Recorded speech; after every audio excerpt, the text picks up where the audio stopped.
Eu desejo saudar a todos os irmãos e os amigos com a paz de nosso Senhor Jesus Cristo. Nós estamos vivendo dias diferentes, situação diferente em todo o mundo, e a paz fica questionada, prejudicada. No entanto, nós sabemos que Deus é soberano, Deus sabe de todas as coisas. A Bíblia diz no verso 28, capítulo 8, 28 de Romanos, sabemos que todas as coisas cooperam para o bem daqueles que amam a Deus, daqueles que são chamados segundo o seu propósito. Deus tem um propósito em todas as coisas e nós somos chamados por Deus. Por isso nós temos que confiar no Senhor Jesus. O Senhor Jesus veio na terra para dar a sua vida por nós. Ele morreu por nós. Uma das coisas que todos precisamos é suprimento de vida.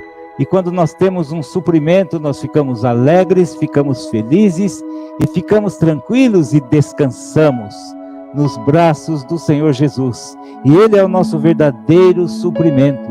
É uma história bonita no livro de João, no Evangelho de João, no capítulo 4, que aconteceu quando Jesus andava por esta terra. É a história da mulher samaritana. A mulher samaritana aparece no capítulo 4 do Evangelho de João, que Jesus deixou a Judeia e se retirou para a Galileia. E quando ele estava indo para a Galileia, ele chegou a um lugar chamado Sicar, onde havia um poço que era chamado Poço de Jacó. Este Poço de Jacó que estava ali em Sicar era um daqueles poços que Jacó tinha doado para o seu filho José. Agora Jesus estava ali junto ao poço e ele foi com seus discípulos e ele enviou os seus discípulos à cidade a fim de que comprassem alimentos. E aí ele se encontrou com uma mulher que estava vindo para o poço a fim de tirar água. Então a Bíblia diz assim: estava ali a fonte de Jacó. Cansado da viagem, assentara-se Jesus junto à fonte por volta da hora sexta. A Bíblia, quando fala a hora, é diferente da nossa maneira de contar, porque o dia na contagem judaica começa às 6 da manhã. Então a hora sexta é justamente ao meio-dia, a hora em que o dia está mais quente. Você acha interessante que alguém vá tirar água do poço justamente na hora mais quente? Mas esta mulher, ela foi neste horário para que não vissem as pessoas daquela vila que aquela mulher não tinha uma fama muito correta. E então, nisto veio, diz a Bíblia, uma mulher samaritana tirar água. E disse-lhe Jesus: dá-me de beber. Veja que interessante, Jesus, para iniciar um diálogo com alguém, ele vai ao nível da pessoa e fala das necessidades da pessoa. E ele disse: dá-me de beber. E a mulher ficou espantada por causa dos trajes que Jesus trazia, que mostrava que ele era da Judeia, não era dali da região. E ela disse: como sendo tu judeu me pedes de beber a mim, que sou mulher samaritana? Ela se sentia duplamente desprezada por ser mulher, por ser samaritana. Naqueles dias não eram tão valorizadas. E agora Jesus estava ali para lhe trazer ânimo, para lhe trazer coragem, para lhe trazer solução dos seus problemas, sabe? Então replicou Jesus a ela: se você conhecera o dom de Deus e quem é o que está te pedindo, dá-me de beber, tu lhe pedirias e ele te daria água viva. Veja, toda vez que vem uma oferta muito deslumbrante, que ficamos admirados, muitas vezes nós tentamos colocar objeções, porque nós não conhecemos a vontade de Deus, nem o poder de Deus. Agora ali estava Jesus falando a ela: ele te daria, ou seja, Jesus mesmo lhe daria água viva. E ela replicou, né? O poço é fundo, como podes tirar a água viva? Replicou-lhe Jesus: se conheceras o dom de Deus, e quem é o que te pede, dá-me de beber, tu lhe pedirias, e ele te daria água viva. Respondeu-lhe ela: Senhor, tu não tens com que tirar, e o poço é fundo. Onde, pois, tens a água viva? Sabe, querido ouvinte, querido amigo, é muito normal as pessoas fazerem seus próprios conceitos. Agora está diante do próprio Deus, o representante de Deus na terra, o Senhor Jesus, que criou os céus e a terra. Agora ela está dizendo: como que você vai tirar a água se o poço é fundo? Ela, no seu conceito antigo, religioso, ela pensava: eu não sou uma mulher correta, eu sou impura. E aí o poço é o poço de Jacó, mas a minha corda também é impura, o meu balde é impuro, a minha caneca também é impura. E como, sendo tu judeu, me pedes de beber a mim, que sou mulher samaritana? E a resposta que Jesus deu a ela é uma resposta interessante. Ele fala assim: se tu conheceras o dom de Deus, sabe? Ele diz assim no capítulo 4 de João, verso 14 e verso 15: aquele, porém, que beber da água que eu lhe der, nunca mais terá sede. Pelo contrário, a água que eu lhe der será nele uma fonte a jorrar para a vida eterna. Disse-lhe a mulher: Senhor, dá-me dessa água, para que eu não mais tenha sede, nem precise vir aqui buscá-la. Sabe, todas as pessoas no mundo precisam de uma coisa que satisfaça plenamente e que seja uma resposta para a sua vida de uma maneira plena, de uma maneira que preencha os seus vazios, as suas inquietações, as suas buscas, e traga verdadeira alegria e verdadeira segurança. E aí então, aquela mulher, no mesmo momento, começou a perceber que algo novo estava acontecendo na sua vida. Jesus falou assim para ela: chama teu marido e vem cá. E ela replicou: não tenho marido. Aí Jesus disse: isto disseste com verdade, porque tiveste 7 maridos, e o que agora tens não é teu marido. Isto disseste com verdade. Apesar de ser uma situação tão estranha, Jesus elogiou a franqueza da mulher e ainda disse a ela: isto disseste com verdade. E a mulher lhe disse: vejo que és profeta. Agora a mulher estava percebendo que estava lidando com alguém que era diferente de todo mundo. Vejo que és profeta. A sua religião aflorou na mesma hora. Então ela disse: Senhor, será neste monte que vamos adorá-lo, ou será lá em Jerusalém? Porque uns dizem que devemos adorar ao Deus do céu neste monte, outros dizem que é em Jerusalém. Nesta hora, o coração do Senhor Jesus se comoveu e ele trouxe um segredo para esta mulher, que é uma verdadeira pérola de Deus. Ele disse: já vem a hora, e já chegou, em que os verdadeiros adoradores adorarão o Pai em espírito e em verdade, porque são estes que o Pai procura para seus adoradores. Deus é espírito, e importa que os seus adoradores o adorem em espírito e em verdade. Este trecho do Evangelho de João é bem propício para esta hora, em que nós estamos vivendo em isolamento social, e muitas vezes não podemos nos reunir com os queridos irmãos, não podemos ir ao templo para alguma reunião maior, e então você percebe a necessidade de você se voltar para dentro de você mesmo. No seu interior tem um espírito humano, onde você sabe que Jesus habita. E aí ele disse, porque ele diz assim: vem a hora em que os verdadeiros adoradores adorarão ao Pai em espírito e em verdade, porque o Pai procura a tais pessoas que assim o adorem.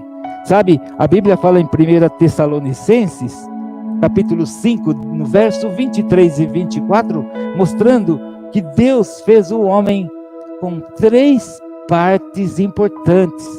O homem é composto de 3 partes, um é o espírito, outro é a alma e o outro é o corpo. Então ele diz assim, Paulo falando aos Tessalonicenses: o mesmo Deus da paz vos santifique em tudo, e o vosso espírito, alma e corpo sejam conservados íntegros e irrepreensíveis na vinda de nosso Senhor Jesus Cristo.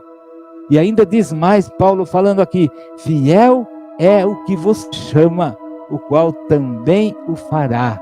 Nosso espírito e nossa alma e nosso corpo sejam irrepreensíveis na vinda de nosso Senhor Jesus Cristo.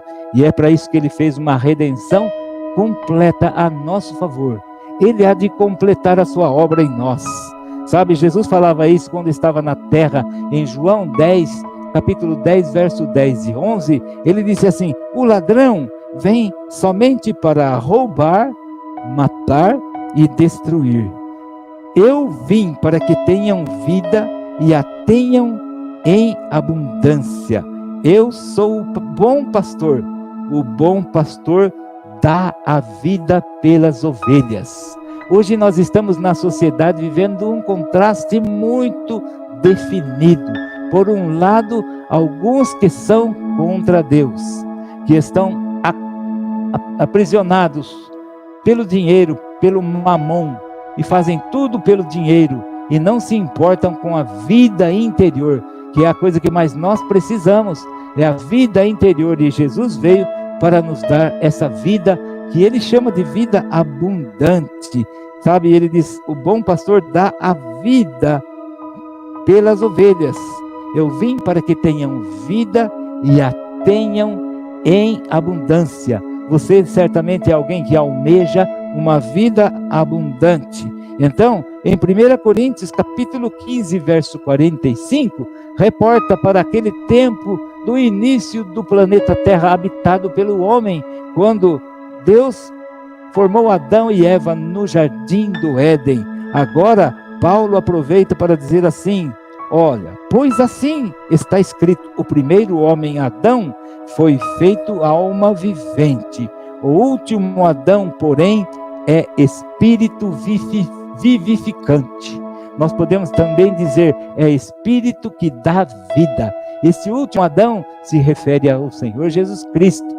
E o Senhor é o Espírito. O Senhor é o Espírito que dá vida. E Ele veio não só para entregar a sua vida por nós na cruz, a vida física, a sua vida da alma também na cruz por nós. Agora, Ele se tornou o Espírito que dá vida. E Ele dá vida a nós. Quando nós oramos, quando nós o buscamos, Ele responde a nós como vida. De alguma forma, nós vamos descobrindo como que vamos adquirir esta vida nova, além da nossa vida humana. Nós já temos a vida humana, mas agora estamos sendo acrescentados com uma nova vida, que é a vida de Deus. Pois Jesus veio para nos dar vida. Então, Jesus procura muitas maneiras de nos mostrar como que é esta vida nova. A gente voltando para o relato de João, da mulher samaritana, como que terminou, afinal de contas, aquela história? Sabe, o Senhor Jesus falou com ela naquela hora, na mesma hora, ela foi tocada no seu interior pela palavra que Jesus falou. E ela foi para a aldeia de onde ela residia, onde ela morava, e ela até esqueceu-se do seu cântaro na beira do poço e foi correndo para lá falar com aquelas pessoas daquela aldeia onde ela morava e disse a elas assim: Eia, venham ver um homem que me disse tudo quanto eu tenho feito. Porventura não será ele o Cristo? Sabe, Jesus tinha dito a esta mulher uma coisa surpreendente: a hora vem e já chegou em que os verdadeiros adoradores adorarão ao Pai em espírito e em verdade. E a mulher, na sua ideia religiosa, disse assim: sabemos que o Messias, quando chegar, ele nos ensinará todas as coisas. Jesus olhou fixamente para aquela mulher e disse: mulher, eu já estou aqui. É como se ele dissesse: vós adorais o que não conheceis, nós adoramos o que conhecemos, porque a salvação vem dos judeus. Mas vem a hora, e já chegou, em que os verdadeiros adoradores adorarão o Pai em espírito e em verdade. Deus é espírito, e importa que os seus adoradores o adorem em espírito e em verdade. Aí, sabe o que acontece? A mulher diz assim: eu sei, respondeu a mulher, que há de vir o Messias, chamado Cristo. Quando ele vier, nos anunciará todas as coisas. Faça uma pausa, respire fundo. Agora Jesus disse a ela assim: eu sou, eu o sou, eu que falo contigo. Olha, Jesus ainda não tinha declarado a ninguém que ele era o Messias que havia de vir, o Messias, o Cristo. O Messias é aquele que vem para redimir, para resgatar, para cumprir a vontade de Deus. É aquele que leva todas as cargas, todos os nossos fardos sobre ele. E então ele estava se anunciando agora para aquela mulher na beira do poço. E então, quando ela diz lá na aldeia: porventura, não será ele o Cristo? Agora, todos os moradores foram lá na beira do poço para conhecer a Jesus. É interessante essa história, porque Jesus falou com eles, e quando terminou de falar com eles, eles foram cativados por Jesus. E aí eles disseram à mulher: mulher, já não é pelo que você falou que nós cremos, mas nós agora já o ouvimos da sua própria boca.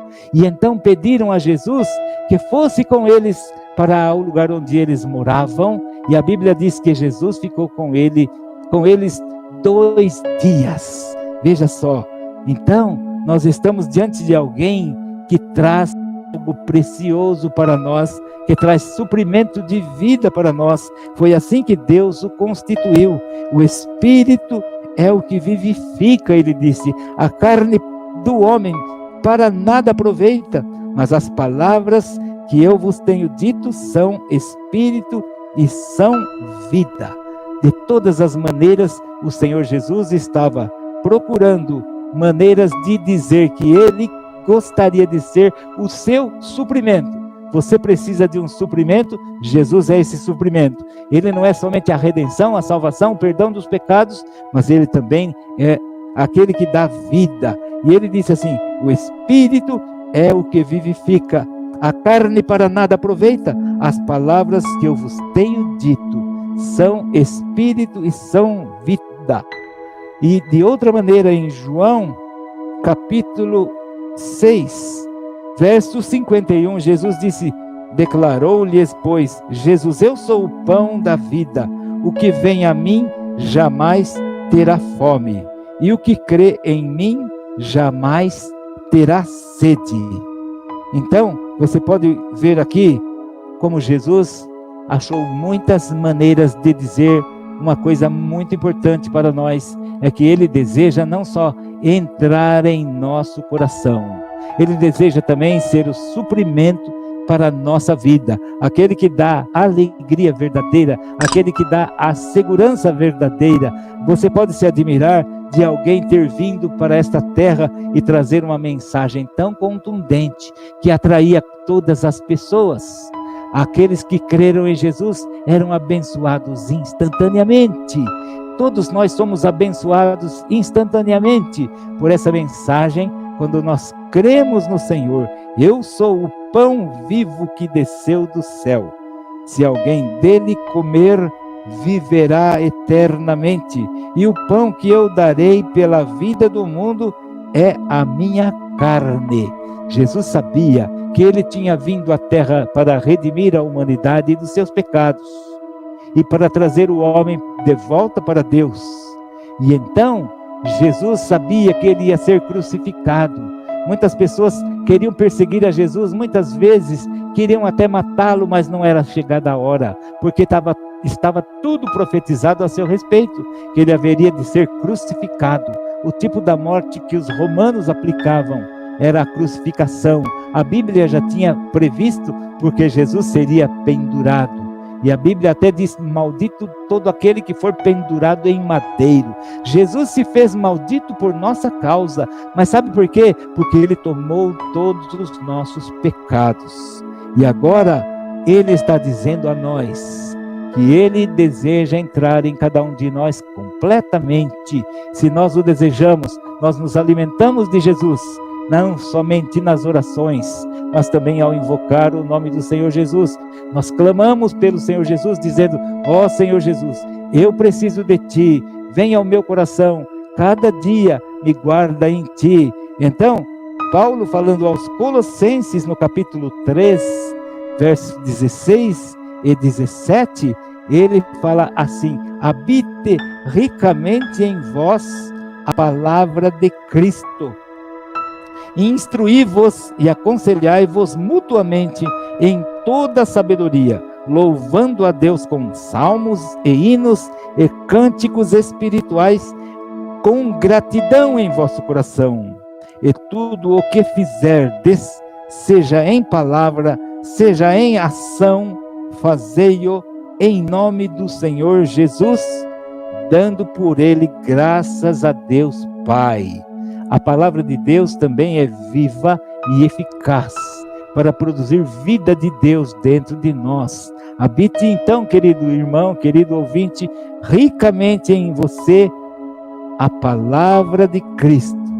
Quando Jesus estava na terra, Ele questionava os fariseus que viviam acompanhando e contestando as palavras de Jesus, e Ele disse assim, que todas as pessoas buscavam as Escrituras, e Ele diz: vós buscais as Escrituras porque vocês querem receber a vida eterna, mas são elas mesmas que testificam de mim, e no entanto não quereis vir a mim para terdes vida.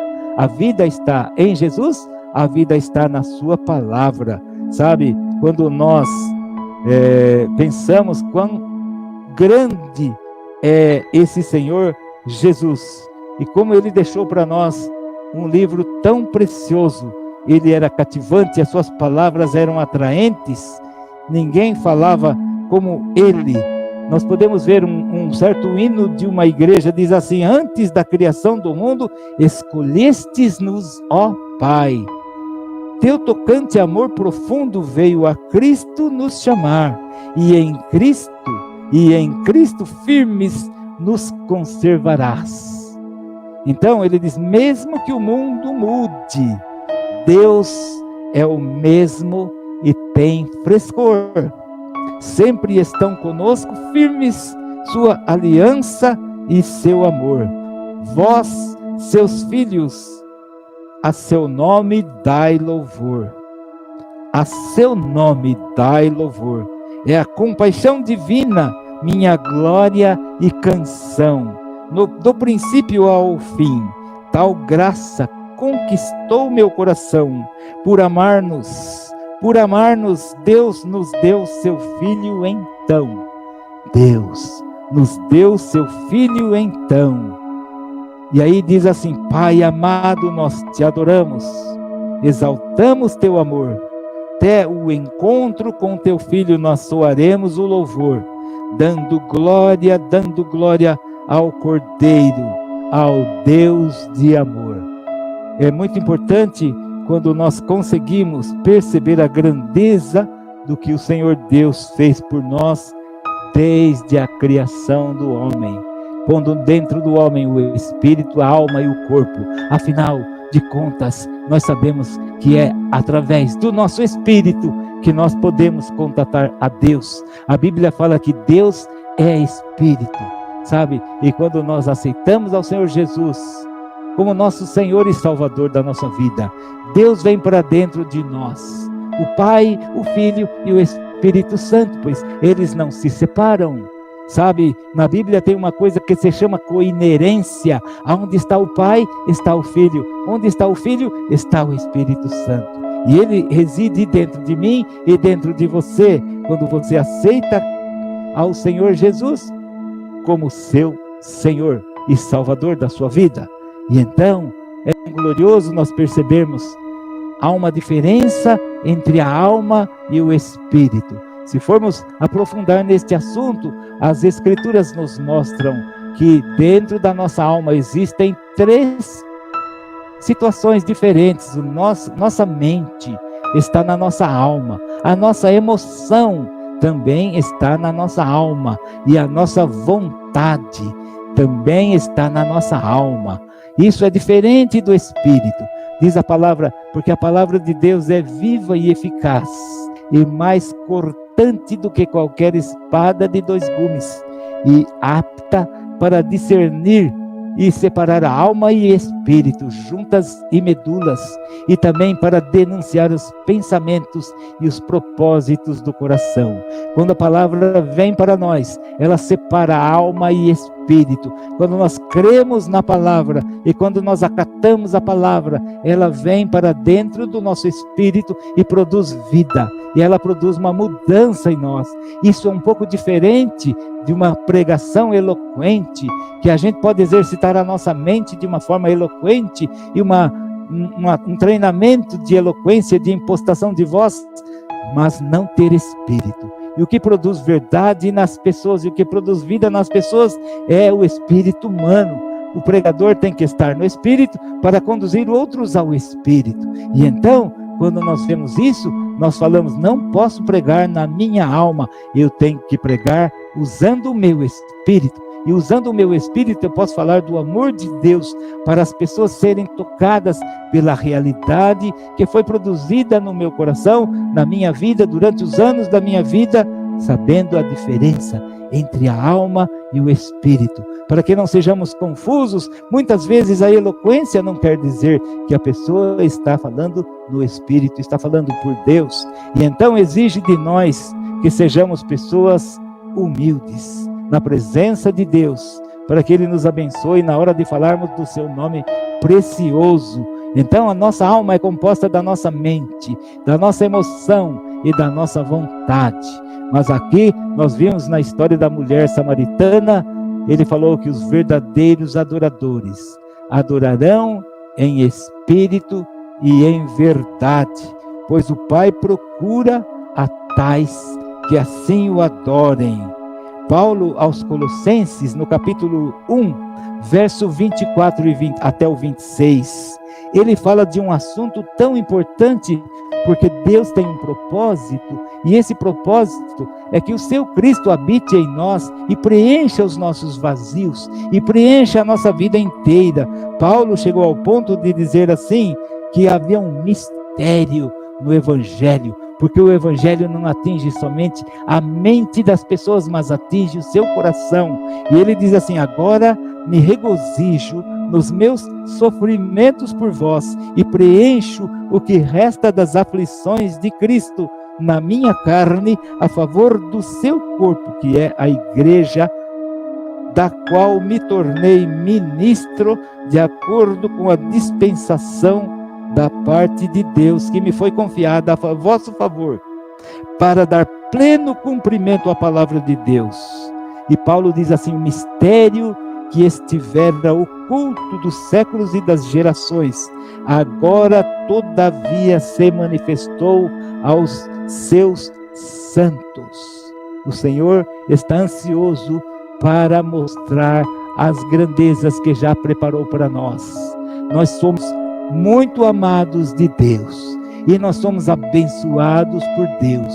Desde a geração da humanidade no jardim do Éden, o homem foi abençoado por Deus, pois Deus disse no 6º dia, ao formar o homem, e depois do homem tirou a mulher, e disse: Deus os abençoou, e disse: sejam fecundos, enchei a terra e sujeitai-a. No último dia da criação, no 6º dia, ele disse: muito bom.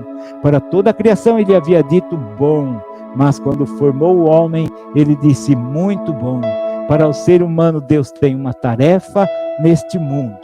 Deus amou o mundo de tal maneira que deu seu Filho unigênito, para que todo aquele que nele crê não pereça, mas tenha a vida eterna. Agora, o mistério que estava oculto está sendo revelado.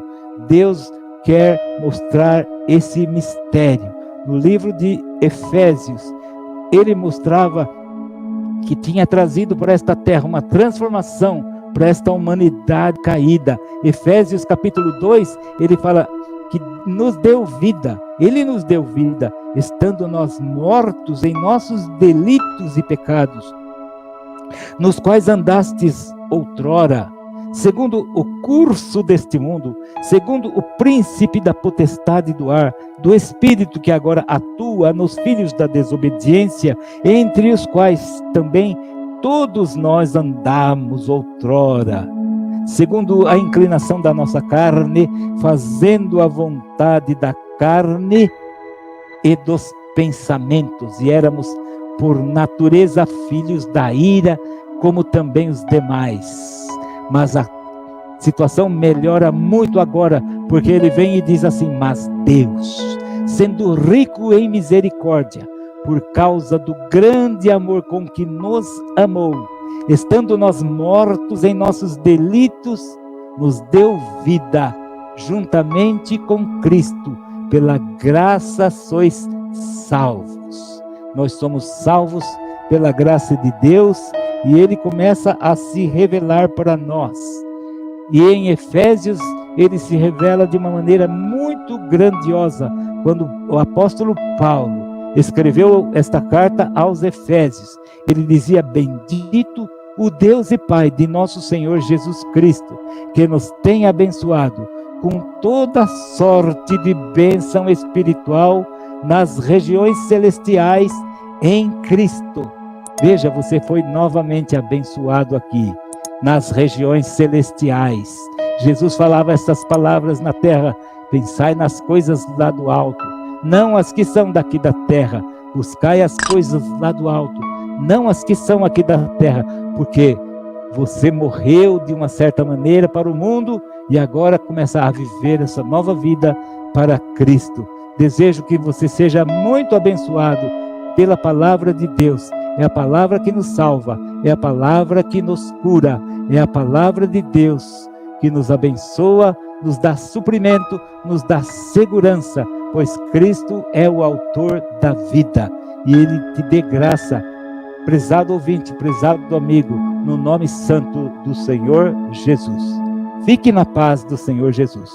Amém.